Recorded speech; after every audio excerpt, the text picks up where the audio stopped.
Hi అండి. ఈ cloth అనేది చాలా జారిపోతుందనమాట. ఇలా జారిపోయినప్పుడు మనము ఫ్రంటు డాట్స్ వేసుకుంటాం కదా! షేప్ దగ్గర. ఆ షేప్ డాట్స్ అనేవి మనం వేసినప్పుడు క్లాత్ అనేది జరిగిపోతూ ఉంటుందండి. పక్కకు వెళ్ళిపోయి ఓన్లీ లైనింగ్ పీస్ మీద డాట్స్ అనేవి పడతాయన్నమాట. చూడండి ఇక్కడ వచ్చేసి ఇలా ఓన్లీ లైనింగ్ పీస్ మీద డాట్స్ అనేవి పడుతున్నాయి. ఇలా పడకుండా ఉండాలంటే మనకి లైనింగ్ పీస్, మెయిన్ పీస్ రెండు ఒకేసారి అటాచ్ చేసినట్టు రావాలంటే ఎలా వేసుకోవాలో చూపిస్తాను చూడండి. ఈ వీడియో లాస్ట్ వరకు చూసి నచ్చి ఒక చిన్న లైక్ చేయండి అండ్ సబ్స్క్రైబ్ చేసుకొని చూడండి.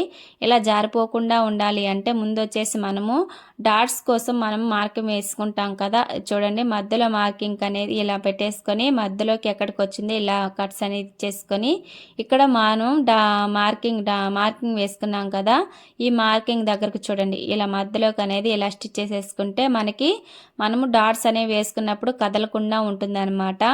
ఇలా 3 డాట్స్ దగ్గర సేమ్ ఇలానే స్టిచ్ వేసేసుకోవాలి.